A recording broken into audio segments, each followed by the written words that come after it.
This isn't a public meeting, is it? Yes. Public. This is a public meeting, our training session? Yes. Yeah. All We have a meetings quorum. are public, Quorum, don't you? unless it's- Oh, but I mean, is it open to the public? Yes, it Is is. it publicized? That's why we changed it last month, was to have 30-day notice and. I knew we could do this. I don't know. All right, I'd like to go ahead and call this July 16th, 2014 City of Brookhaven Zoning Board of Appeals Work Session Meeting to order. First item on the agenda is roll call. Corey Self, Present. Don Bolia, Present. Glenn Byers, Hope Baucom, Jed Beardsley, Present.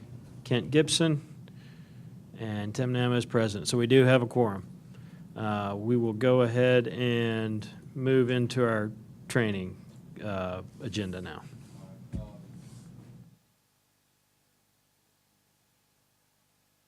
5:30 presentation. Not anticipate.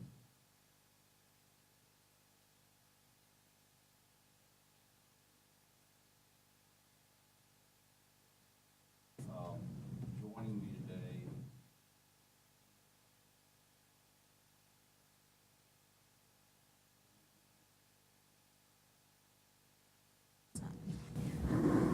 I have worked with, probably for the last 10 years.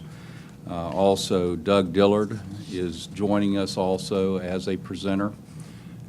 He is, you see him regularly in these meetings, and also acknowledge the fact that he does represent developers and might have some views that are inconsistent with what the city views may be.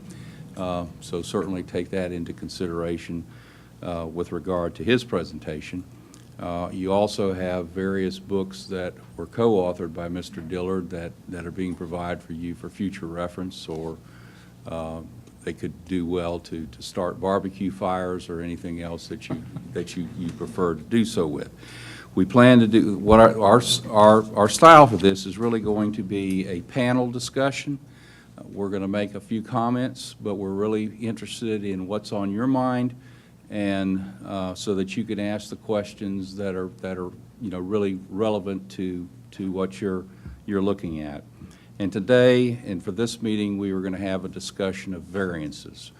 And in your materials, if you go to the third page, at the top, it defines what a variance is, and it's just basically permission to depart from the zoning ordinance. And that's what's being requested there. And you have the duty, and I'm just going to read through the duty to decide these applications that have been properly filed before you. And there are certain criteria which we're going to discuss for the remainder of the session that you have to take into consideration, which you all struggle over those 5 criteria many times as far as what it is that you're trying to find. And really what you're trying to do is find fairness. I can look at it this way. Does the variance do harm does it do harm to others? And is it fair? Is it fair in connection with what's being asked as far as the citizens' use of the property that are there?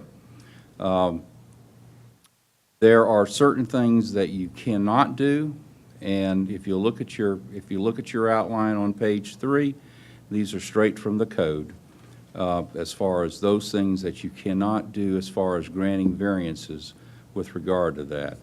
And mainly those are really relating to the use of the property, as far as the type of use that may be done in a particular zoning district. You cannot provide variances for that, and you also cannot provide variances for an expansion of non-conforming uses. We've had that discussion before in some of the appeals and some of the variances requests relating to that. Most recently, the appeal by the Pink Pony to expand their bathroom facilities. So you've had experience in those. And also anything relating to the maximum height of a building that's under the ordinance is not anything that you can provide a variance to. There's certain amounts that relate to that you cannot affect the development standards associated with the signs that are in Chapter 21.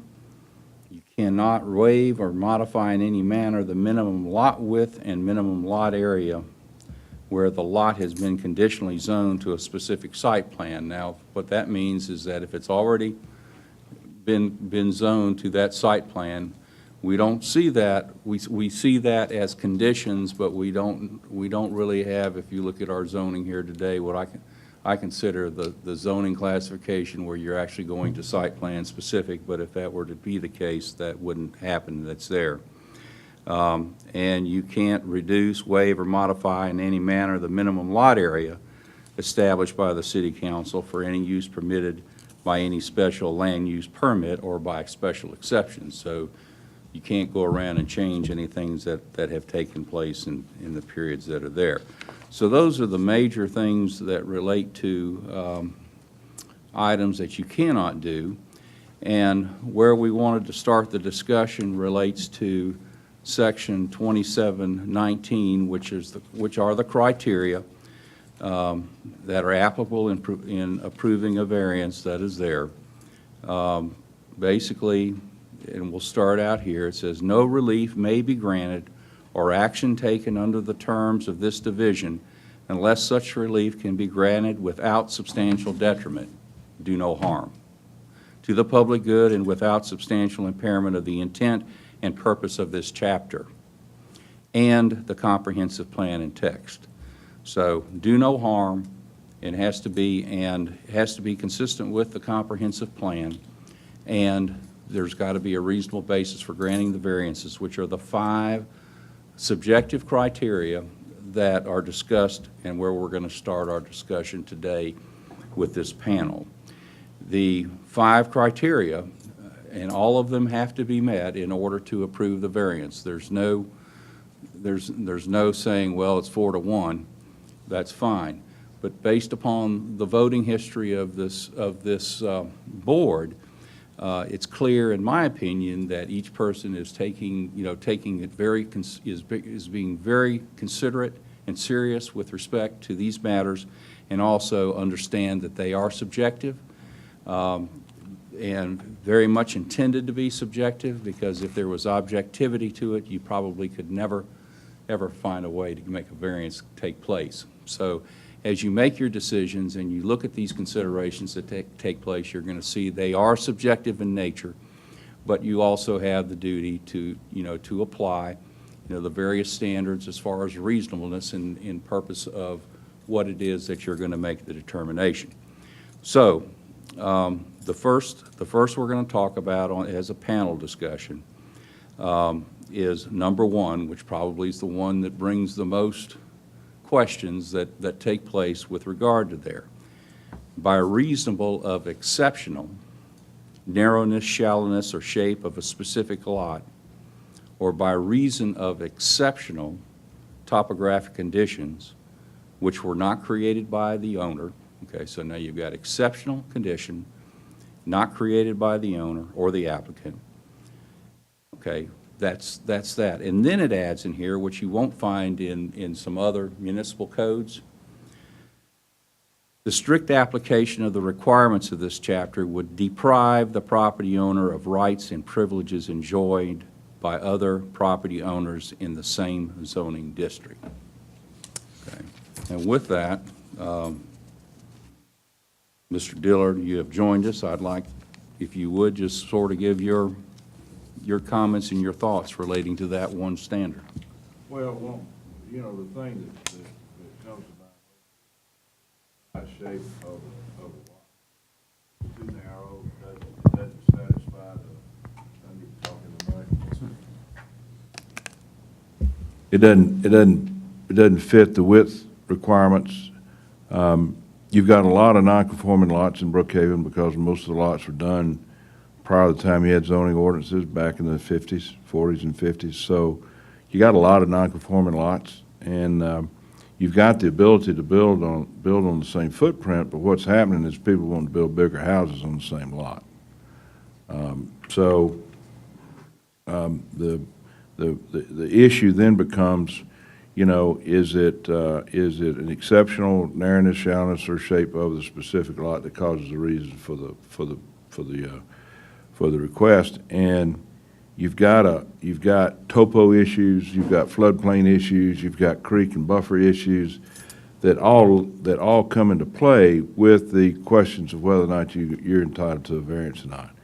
And I think you need to make that decision on the backdrop of a fundamental constitutional right that we've got the right to use our property for any lawful purpose. And you can interfere with that right only through a proper exercise of police power. And here you sit in a quasi-judicial capacity, so you're limited by these standards, okay?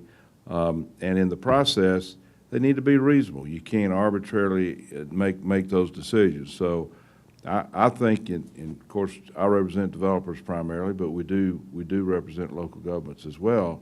I think you've got to look at it from a standpoint of how does it affect the public health, safety, and welfare? To what extent is it going to affect safety? To what extent is it going to create side and rear yard setbacks that put it too close to adjacent properties and that kind of thing? And is the lot buildable? You might recall we had one for Brookhaven that we actually went in and re-engineered. We had asked for a rear yard because we had a front yard situation. We actually went in and re-engineered it and withdrew the route. It was on Oak Lawn, I think was where it was. And this was a couple of months ago. We actually withdrew it because with the help of staff, we were able to realign the buildable area so that we didn't need the variance. So I think you need to always look at that to determine whether or not there are other ways to do it. Now, that's more of a staff function. Y'all ain't got the time, and you're sitting up here with 10 or 15 cases to hear. You ain't got the time to redesign the site. And I think that's the other side of it. You need to say, well, I think they can build in compliance with the ordinance, but if not, then you got a lot of non-conforming lots out there that you should probably grant variances for. We're not afraid to make suggestions for realignment and shifts and things like that. That's okay, right? Yeah, that's okay. Mrs. Butler. Yeah, I had a couple of thoughts on it. I had a couple of thoughts on it. One of them is I 100% agree with Doug that the city of Brookhaven is unique from suburban communities where they've started from scratch and they have very well-planned communities. Any place that has been under development for 50, 70, 100 years and has had a number of modifications all along there. And then you have questions of enforcement or not enforcement, which all come into play where Brookhaven, I believe, is inherited. Probably over 50% of the lots have some question that could be answered. And I believe and don't quote me on the number, but I believe when we were looking at when the preliminary committees before the city was adopted looked at zoning and land use, that was one of the big factors. Is this is a urban, exurban, that's what makes us such a great community. We have offices nearby, we've got a lot of redevelopment opportunity. But when someone then wants to do something with their house, they have to come before you for that tweak in the ordinance. And it may very well be that that tweak wasn't enforced by DeKalb County for decades. And one of the big ones, I live in Murphy-Kendler Park, one of the big ones is stream buffer. And so by way of granting a variance in DeKalb County, and I was on the Board of Zoning Appeals as well as the Planning Commission, you were not allowed to grant a variance for more than 10 feet into the county's line. You had no flexibility. So I think when cases come up, it's really important for you to look at what you're allowed to do and not allowed to do, recognizing that you have a very diverse and developing community, and when variances can often be justified because it's usually not the current property owner who created the hardship. It's not unusual to have changes in the zoning ordinance that create altering lot sizes. And so on a general basis, I think this board would find itself extremely busy if they decided that every lot here needs to be conforming and you're not going to grant variances. But when you look at your standards, the one thing I would notice is if you go down to standard E, which says you're not allowed to reduce, waiver, or modify minimum lot width or minimum lot area. Well, minimum lot width and minimum lot area is affected by setbacks. That relates to impervious surface. What it seems to me is you can grant variances when the underlying zoning wasn't approved by a city council or in a special land use permit. But when it was approved as a condition as either of those, it becomes a legislative decision. So if you're going to decide not to make it, it has to go back to city council. So if there is a piece of property that had a rezoning on it, because you're hearing, you will see your limits, approved by city council. So maybe that means if it was rezoned by DeKalb County, it doesn't matter. Or if you have a special land use permit, you don't have the authority to grant a variance. It becomes a matter of being a condition of zoning and has to go back. You guys are in a unique position because there's so much redevelopment. You have a lot of unenforceability. I think you should be comfortable granting variances in the spirit of property owner interest, in the spirit of policy of redevelopment. Just make sure you don't get sideways on approving something you're not allowed and pitching it back over to city council when. It's a special. That should never make it to us. It should go to staff. No, staff would have the record of all of the activity on a specific parcel. That's right. Yeah. And part of what's taken place in connection with the adoption of the new zoning map is specifically making sure that if there are any special conditions or any conditional zoning associated with any tract of land, it is now tagged to that land. So it's, for a while, you were sort of running in a vacuum of unknowledge because not all the information had been transmitted by DeKalb County, but now that has been and will be and is incorporated into the records, which is also critical for the new adoption that's coming place because we will also be taking in all of those conditional zonings, all of those matters, all those prior variances that would have taken place to that particular lot. In summary, my point is if it goes before city council, they have broad discretion to grant the variance, and it's not really like a variance. Whereas if it becomes before you, so the exact same case could be looked at two different ways, and maybe that should give you comfort that there's a lot of different ways to look at things, but you have to abide by the standards of the Board of Zoning Appeals. If you've got a lot and you're dealing in a zoning district, and I'm just going to ask you this question, say in the commercial sense, and you have others within the same zoning district that you're in, but for whatever reason, your lot may not be the size that would make sense for you to construct without seeking variances. Would be the economics of a project be a reason for being able to grant a variance? No, it's not allowed by law. Doug, you want to? Financial hardship's not the basis. Even though I think that's wrong. I mean, one of the reasons we're doing this is we're trying to build a house that's going to be more compatible and more valuable than it would otherwise be because it's small, you got to meet the market, et cetera. And I'm not sure that financial economic hardship shouldn't be appropriate in the variance context. It certainly is in the legislative context. When you're attacking a zoning ordinance as being unconstitutional, you know, the 6 Gould tests, you know, are there, but the two main tests that are set forth in the Augusta Richmond County case, I'm trying to remember the name of the plaintiff, but I'll think about it in a minute, is it substantially detrimental in value to the property owner, and does it protect the relationship, does it have a relationship that protects the public health, safety, and welfare? Those are the two. Does it have reasonable economic use as currently zoned? I mean, that's the number one prong that we go after, aside from what's the surrounding uses and is it consistent with the comp plan and those kind of things. But so the financial interest in the zoning context is very important.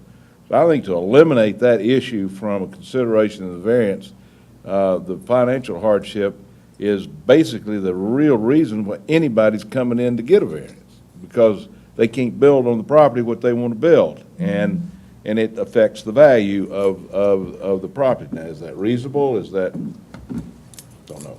But it is But I've effective. never, But don't, you know- it's the law right now, it's the law, you can't, financial hardship's not a basis. So, for a you variance. know, if somebody's not, if the variance is not available, then you do have an alternate to reduce the size of what you're building, Reduce the Rezone. size, or go or rezone it. go rezone it. Right. In our packet, we had a letter from a lady opposing a request, and part of it, she said, you know, we should not take into consideration public comments on it, from the standpoint of, if no one shows up to oppose the variance, doesn't mean that we should automatically allow the variance. But I have a hard time, you know, you talked about doing no harm. Now, if no one shows up to complain, I have a hard time seeing how that's harming. And I have also a hard time not taking the viewpoints of the citizens into account, and not showing up is a viewpoint.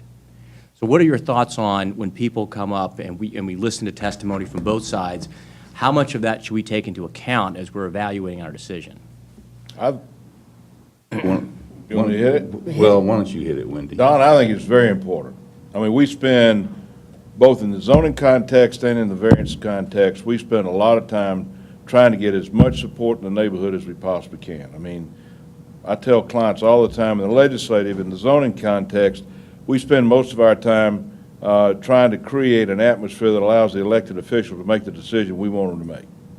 And that means the politics is out there, the public has a right to be heard, that's why it's a public process.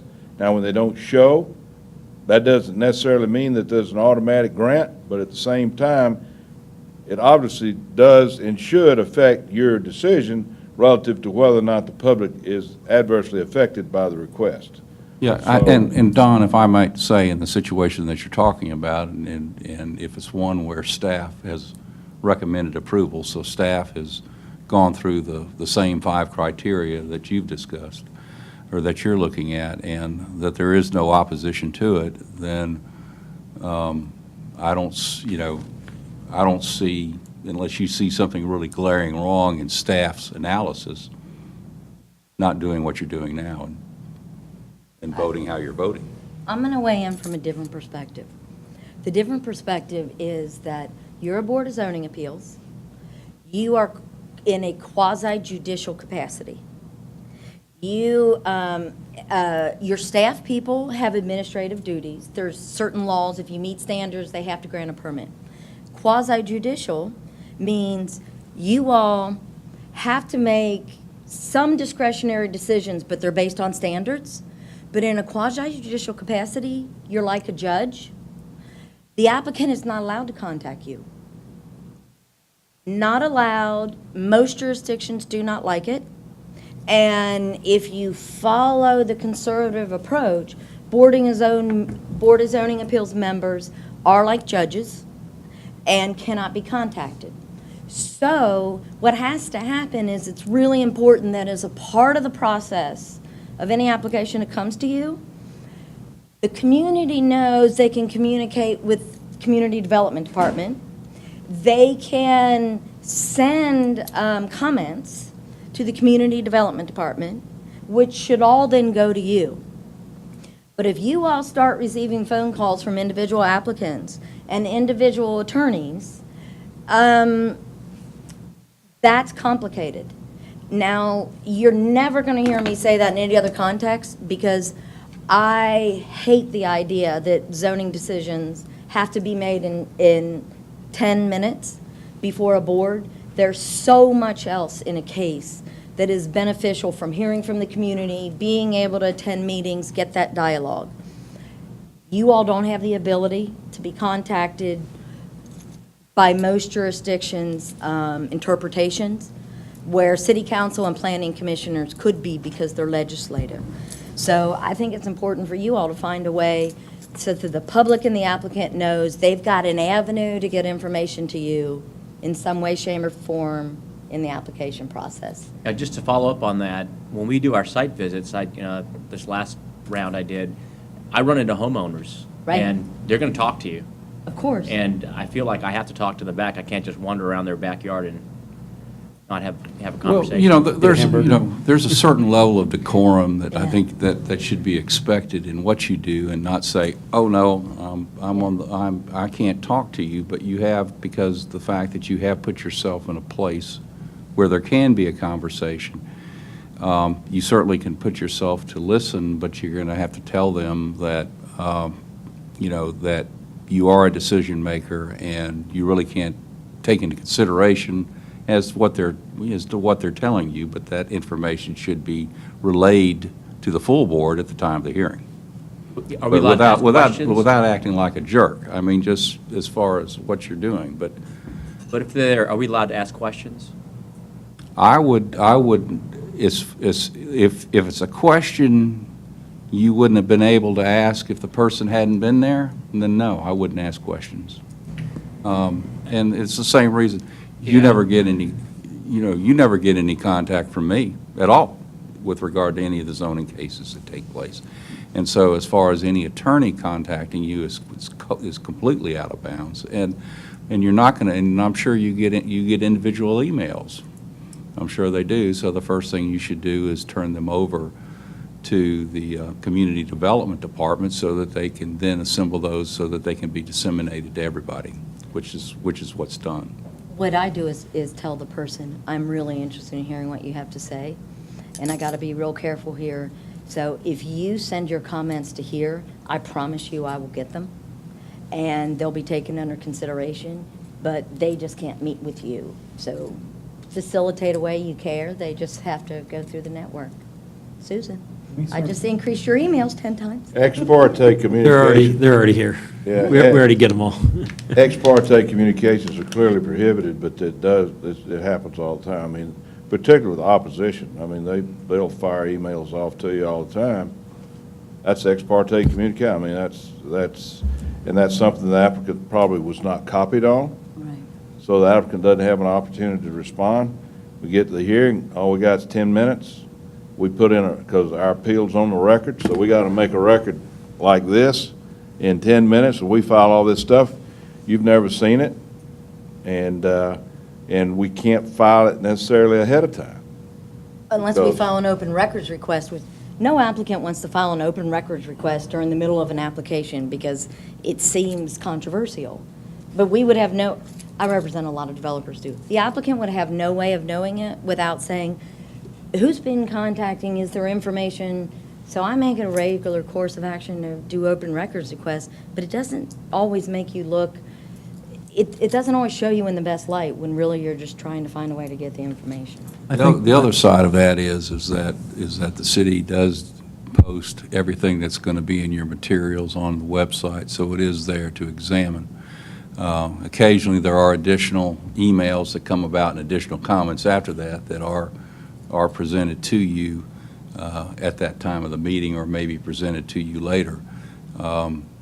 But that's, I think the city attempts to take all those communications to the extent it can. Counselors, I think we get all that. I'd like to circle back to A1. Okay. Because the question really is that an exclusive list in A1, or is it a sample of the exceptional conditions you might find to base your decision on? And Wendy mentioned, or Doug, one mentioned creek buffer, floodplain issues. All these things can go into making a lot exceptional, or creating a common sense reason why a variance might make sense, okay? And so, So your question is this list inclusive? Is it exclusive, or is it only a sample of those things that we could find to be exceptional conditions? If I were to answer this, question is that they would be, this is it. Jed, other words, I think I would agree with that. You could not, I would agree with that. I've always viewed it as exclusive, Yes. but in the instance of, say, a stream buffer, I think that falls underneath the topographical issues, topographic condition. And it can exception. cause a shape not only of the lot, but of the buildable area, maybe. Right. That's right. Okay. Well, what about What about something like a variance for trying not to get into any specifics of cases, but let's say like a sign. You know, if there was, like we had a case where somebody wanted to put a sign on an ATM a couple months ago. Well, that's got nothing to do with shallowness, narrowness, topography, That's not true. okay? Think of you driving around the road and you can't see the sign. Think of all of the ways that the nature of the lot could inhibit the visibility of a sign. You are stuck with those standards, but you can sit there and think of a gazillion ways why if someone needs a sign variance, if nobody can see the sign, you're going to have a crash. There's all kinds of ways to take, it must apply to being exceptional, must have an undue hardship, not caused by the property owner, related to the features of the site, the topography. But about every site has its own features. You are stuck with those, but it's not hard to apply it to any case. Okay. Yeah, I mean, in that particular case, it was really, the fact that there was, the accessory building, the ATM, was not connected to the building because it allowed drive-up traffic versus walk-up traffic in the overlay. I think that was when somebody asked me who said they disagreed with that decision, I said, no, I thought it was a great decision.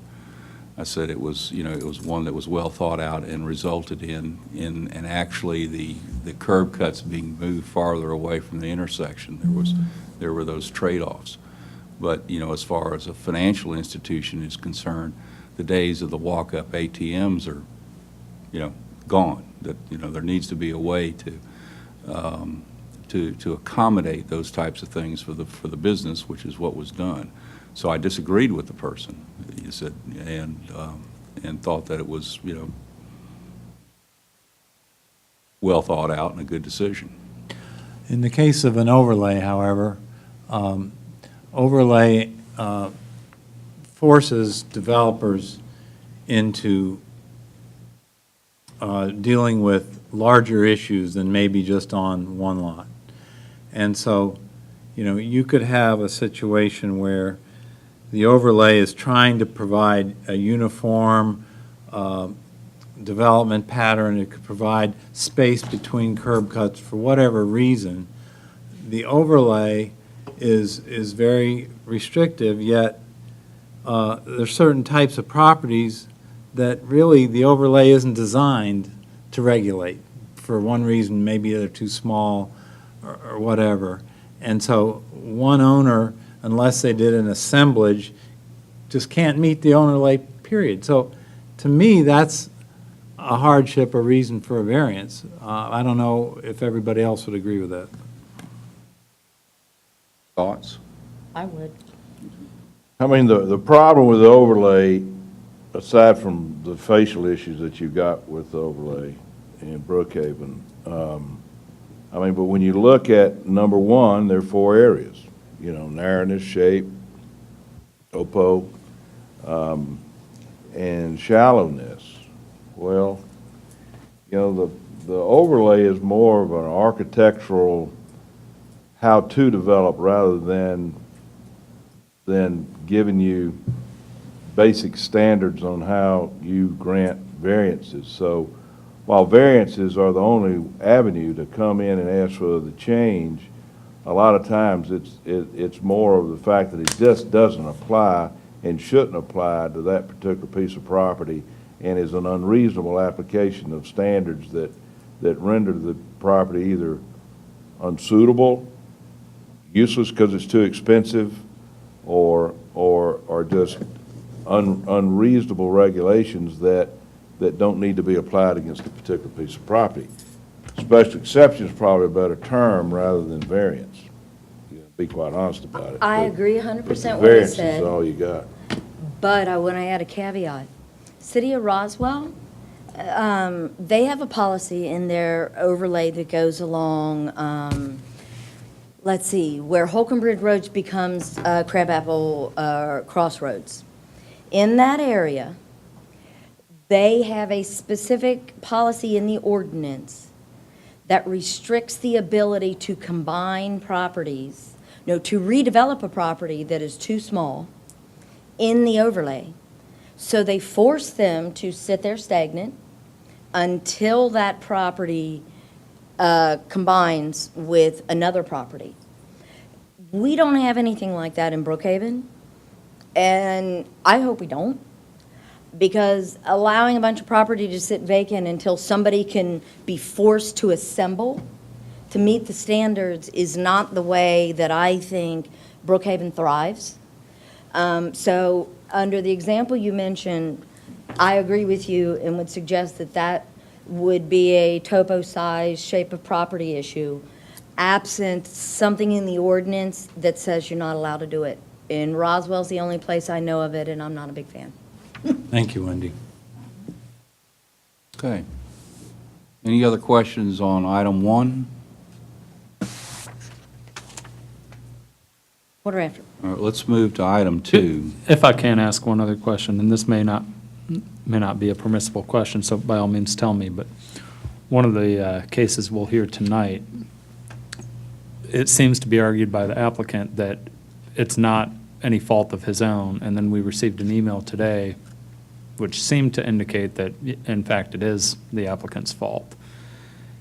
If that, suppose we get into the meeting tonight and the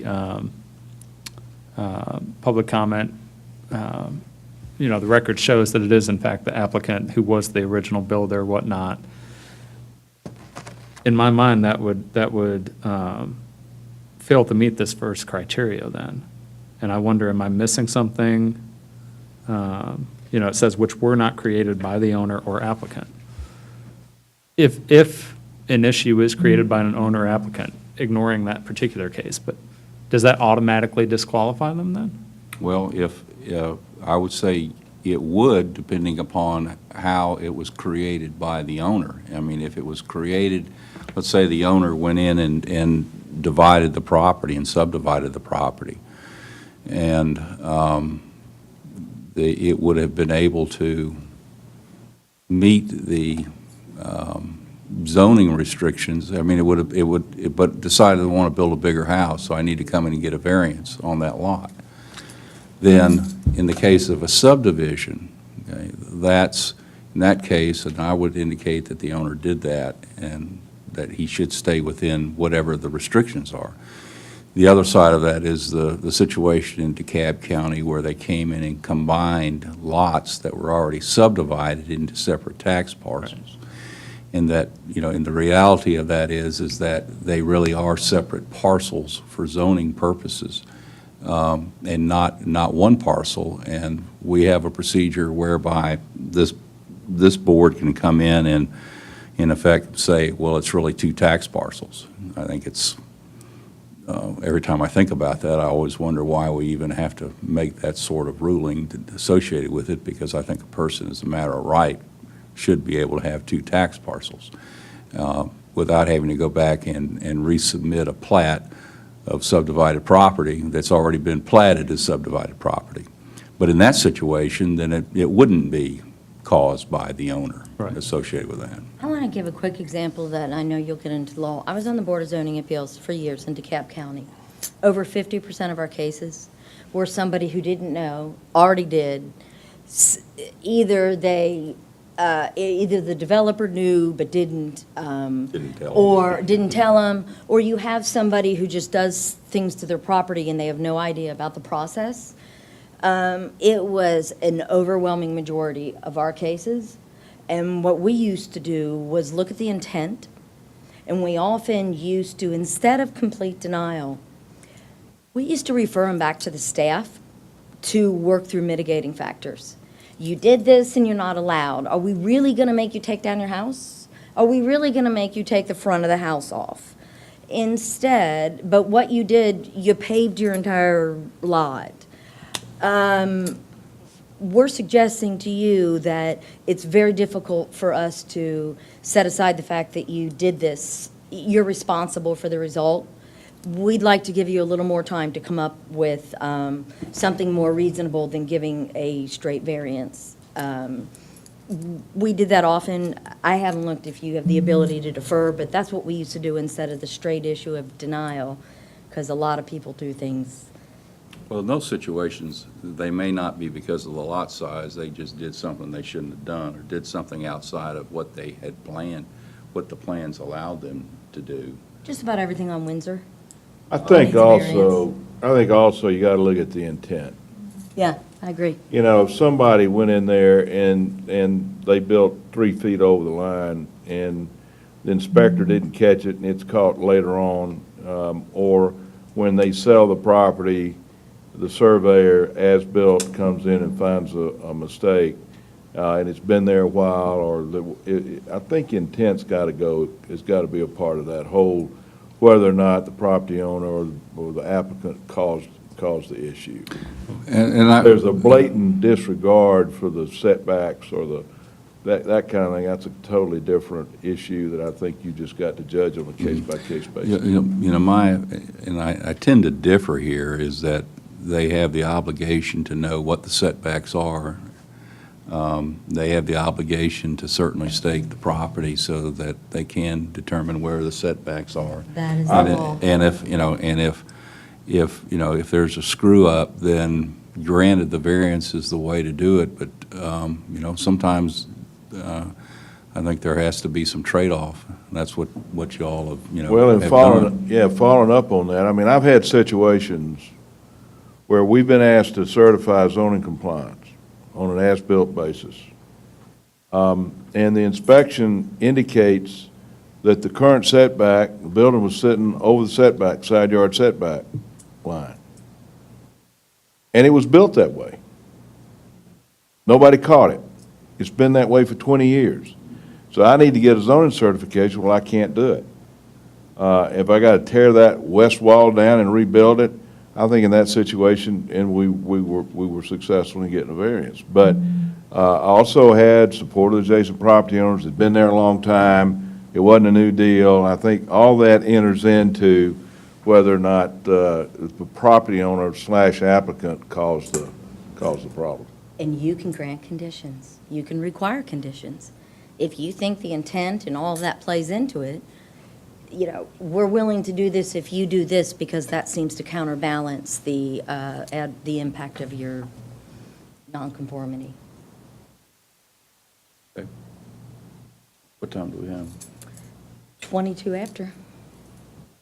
Gentlemen, you want to take a break and then start the work session? Okay.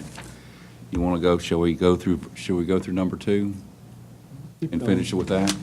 Yeah. Okay. The requested variance does not go beyond the minimum necessary to afford relief and does not constitute a grant of a special privilege inconsistent with the limitations upon other properties in the zoning district in which the subject property is located. 2 things, so can you break them down? Okay, break it down as far as the minimum necessary to afford the relief. Be the first. Doug? Well, to me, that says if you got a 5-yard setback violation, you can't give more than 5 feet. So, and I think you're limited by what the ordinance requires as a minimum. Now, to what extent does it, can they comply, and what kind of situations prohibit compliance? There again, I think you've got to look at the surrounding area, but you can't require more than what the ordinance requires that you do. You can't ask that they go beyond that, and you can't ask that somebody build a wall, even though this is done a lot with buffers and landscape buffers and all that stuff that's not in the ordinance. In order to get the variance, it's too close on the side yard, might go to that applicant and say, that next door neighbor and say, let us build you a hedge, or let us build you a fence, or, let us disguise where we are because we're 3 feet over the line.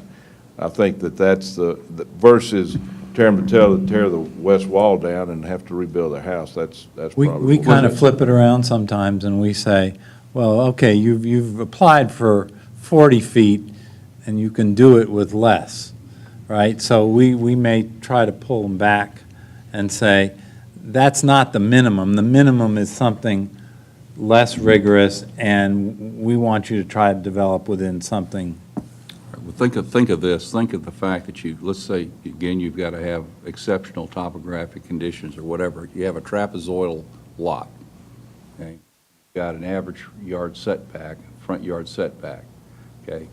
If you come forward, okay, you're going to not have to encroach the side yard setback, but you'll have a problem with the front yard setback. Or you may have a tree that you want to preserve, and as a result, have to move the house farther back beyond the setback, and all of a sudden, you are now within the setback line because you have a trapezoid lot. Now, what do you think in that situation? I'd suggest ask a lot of questions, and to your staff and the applicant, because you all trying to design a site up there in a short period of time can be scary without knowing all the things Tom's talking about. And that really gets to the second condition, that it doesn't grant a special privilege, that let's assume the house that we're talking about is comparable in size and shape as to what's within the zoning district. Then, you look at it and you say, are we granting a special privilege? If we, by virtue of this lot being odd-shaped, grant this variance? The other side of it is if the person comes in and really wants to build a big house, which is not consistent with what's in that zoning district, then it's it may be a different answer that's there. So, that really, when you look at the one, considering the minimum necessary, but you really have to look at both of them together, whether or not it creates a special privilege associated with it, because you can't dissect the two, and because they really have to be looked at together. Your thoughts? Yeah, I've always had problems with this, because I'm not asking to be able to do anything other than build a single-family home. I'm not asking to do anything other than be able to build my retail facility. I'm not asking to do anything different than anybody else. It's just I've got a non-conforming lot, or I got narrowness, environmental issues that cause me to do that. So it's not a special privilege is really not defined. And what is a special privilege? Well, does it allow me to build, a 20-story office building next to a single-story house? No, you're not going to do that anyway. But does it, in allowing me to build a house the size of which is comparable to the next door houses on each side of me in a residential district, how is that a special privilege? So I'm thinking that as long as I'm coming in with something similar within that zoning category, and it's a permitted use within that category, you're not granting them a special privilege by granting the variance. As far as the minimum necessary, I would say the majority of the cases that we hear as a board are for projects that haven't been built yet. It's not as many as Wendy was talking about, people coming in after the fact and asking for it. And due to the fact that I have a construction background and everything, if somebody comes in and asks for a 5-foot variance, but on their site plan, it shows that the house is going to be 4 feet over the line, is there an issue with granting an extra foot? Does that go beyond the minimum necessary? Because trying to position a house, a 3,500 square foot house on a, 10,000 square foot lot and get it within, an inch either way is virtually impossible.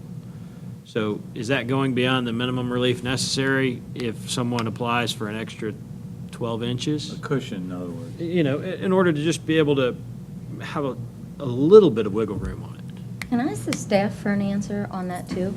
Some jurisdictions, Susan, I know you may be aware of this in Johns Creek, where the staff is allowed to vary 10% from approvals that are requested to accommodate kind of what you're talking about.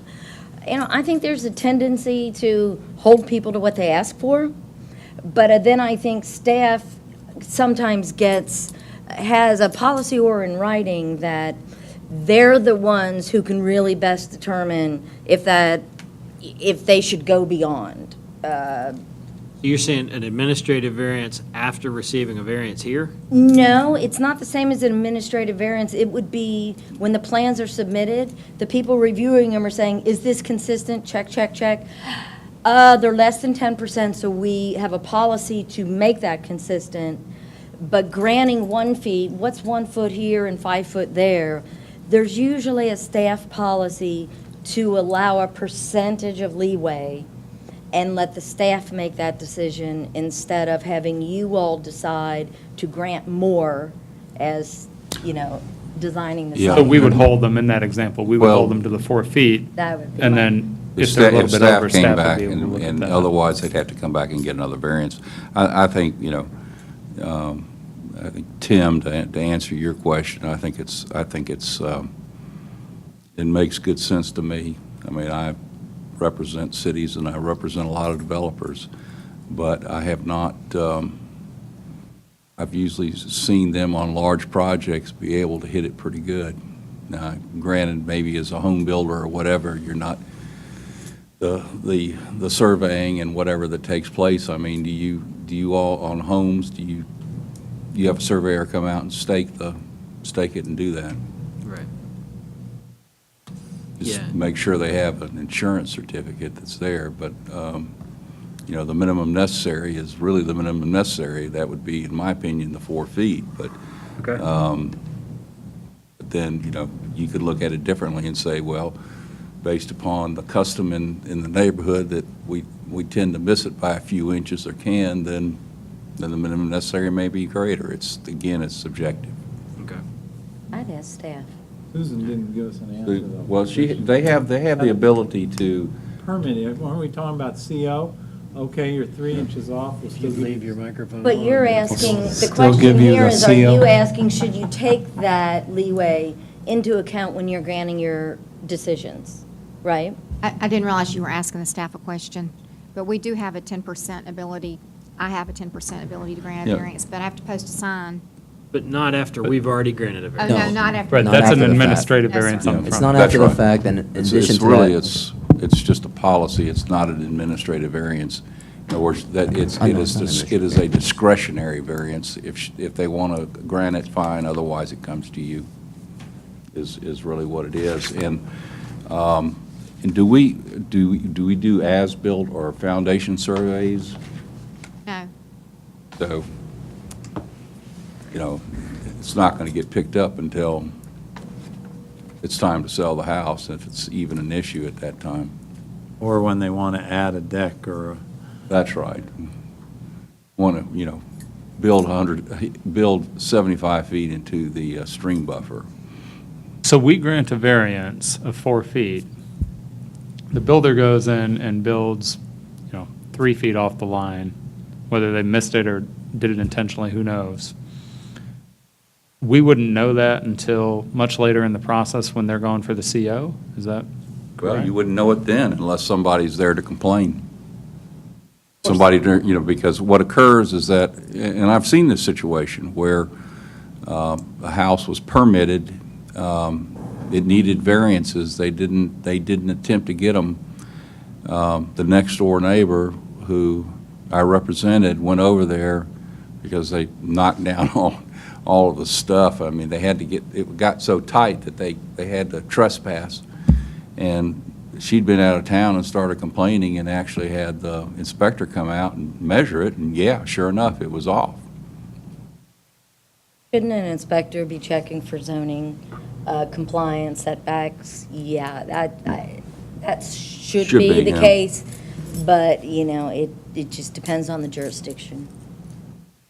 When we do inspections, I don't know how you do it if you don't know if the property line had been staked. So, Are you wanting to ask procedural Well, questions? I'm just asking a question. I said, if the property property lines- line's not staked, then how do you determine whether or not the setback's been met? Correct. Correct, I would agree with that statement. Okay. The property lines are not staked. At some point, the applicant, the surveyor, the property owner, the builder, at some point, they have some responsibility to build according to the plan that they've gotten a permit for. Within the delineated construction area, as far as what's done. Correct. And they've submitted plans to the city with the lines on it, so you could stand on a property line before you get it, stand on a site. Yeah. Before you get a CO, you know where the building is, but it is complicated. It's very complicated. I don't think there's an easy answer to that question. I think you have to work with It just staff. seems to me that you could have, I don't want to speak negatively of builders. We certainly have some good ones, but you could have a builder intentionally build, just ignore what was approved. They ask for 5 feet, we grant them 3. They say, well, I'm going to build it, or vice versa. I'm going to build it 3 feet off anyway. And then on the back end, if it's not caught, they get away with it. If it is caught, then they do what? Come back in front of us and ask for 3, or? Well, if they've asked for 3, and now they need 5, in other words, they're coming back to you again. Right.